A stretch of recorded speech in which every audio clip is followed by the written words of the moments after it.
Very good morning, children. Hope you are all safe and fine at home.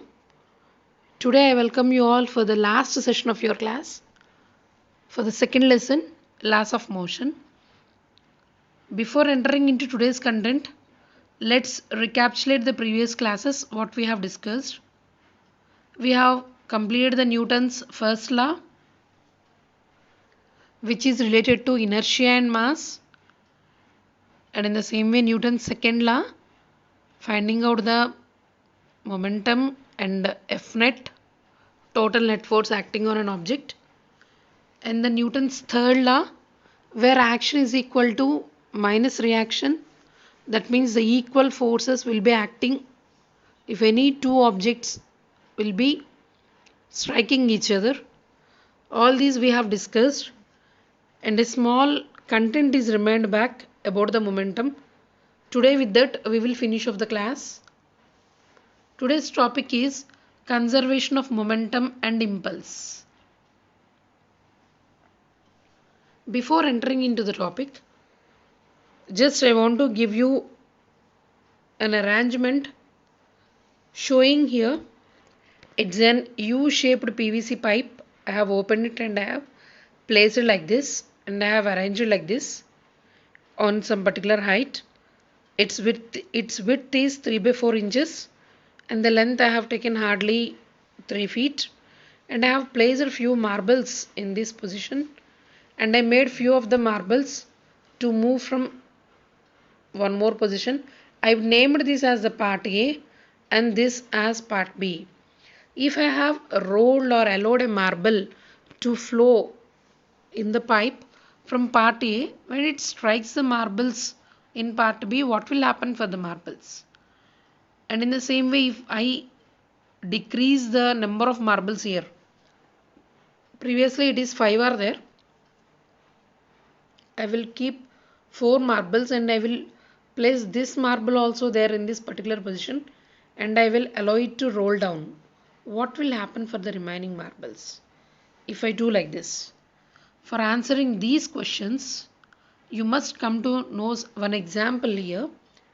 In this slide, I have taken two objects of different masses. Let the mass of first object is m1 and the mass of the second object is m2. Let it be moving with a velocity u1 and this one has velocity u2. As these are both are moving in a same line, they have been collided at one place, and here if u1 is greater than u2, then after the collision, this collision will long last for a very short time. Let the time be t, for which they have been collided. After the collision, let their velocities be v1 for mass m1 and v2 for the mass m2. And here, before momentum, they are traveling with some initial velocities, and after once the collision have been happened, they are moving with the different velocities. Then we have to calculate what is the momentum of these marbles before and after the collision. Here is a slide showing you in a tabular form about the momentums of the marbles before and after the collisions. This is the momentum of the marble 1 before the collision, it is m1u1, and for the marble 2 it is m2u2. Momentum of the marble after collisions is m1v1 and the marble 2 is m2v2. Now change in momentum. What will be the change? For the change in momentum of marble 1, it will become m1v1 minus m1un. That is the thing which I have given here. And for the marble 2, m2v2 minus m2u2. Then the next step, rate of change of momentum, that is delta p by delta t. Already I got the value of delta p. By substituting it down, just I will keep delta t. That means how much of time they have taken for the collision. By placing this, I will be getting the values of delta p by delta t. Here, once after having the tabular form, according to the Newton's third law, the force exerted by two objects always it will be same, but they will be in opposite direction. That is the thing which we have learned by the Newton's third law. By applying the Newton's third law, F12 is equal to minus of F21. F12 in the sense the force applied by the second object on the first one, and F21 means the force applied by the first object on the second one. By substituting the values, already we know F net is equal to delta P by delta T. I have substituted first. Then after from the tabular form I came to know what is the value of delta P by T and what is the value of delta P2. This is of the values which are there in the marble tabular form. See here, the same values I have substituted here.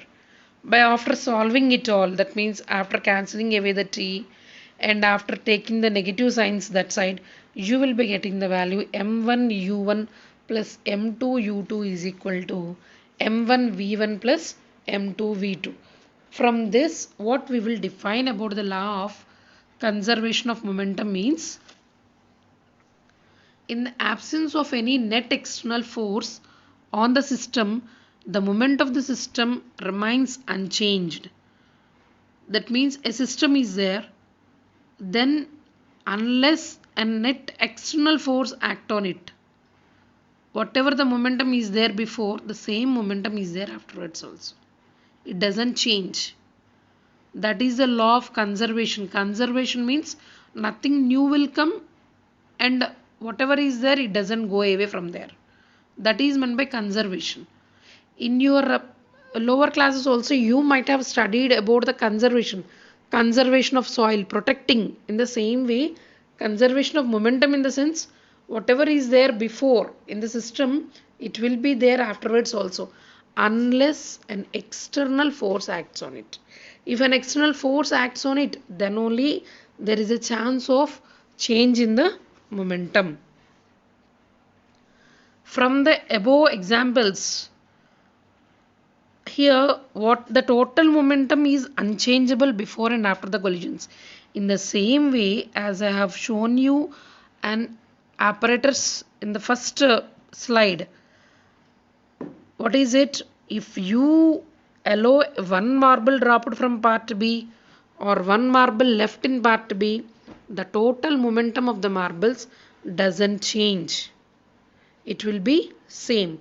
That's why you can call a system is said to be isolated also, when the net external force acting on it will be zero. Few more examples about this we will discuss now. Did you ever heard if a person is jumping from a particular height onto two different floors? One is a concrete floor and one is a cushion floor. In these two cases, which case he will be hurt? Surely our answer will be on a concrete floor. If he jumps on a concrete floor, suddenly he will hit the concrete floor and he will be hurt. But if he jumps on a cushion floor, his body will not be hurt. Why? What's the reason? Why? Because on a cushion there is a chance of extension of time for his body to come to rest. Is it or not, children? If a body falls on a cushion object, then surely it don't come to the rest all of a sudden. It will take time. Again it will little bit move up. Again it will come down. This all will happen. Is it or not? And one more example from your cricket. You will be loving to watch the cricket. Isn't it or not?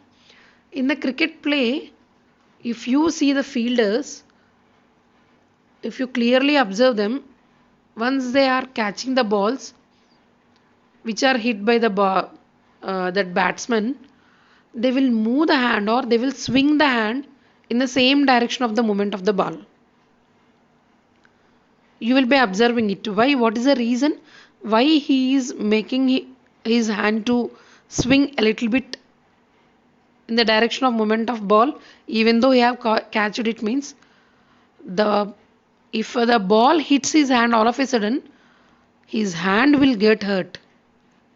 For making it not to happen, simply what he is doing is he is increasing the time of the ball, making it to come to rest, then the impact of the ball on the hand will be little bit less.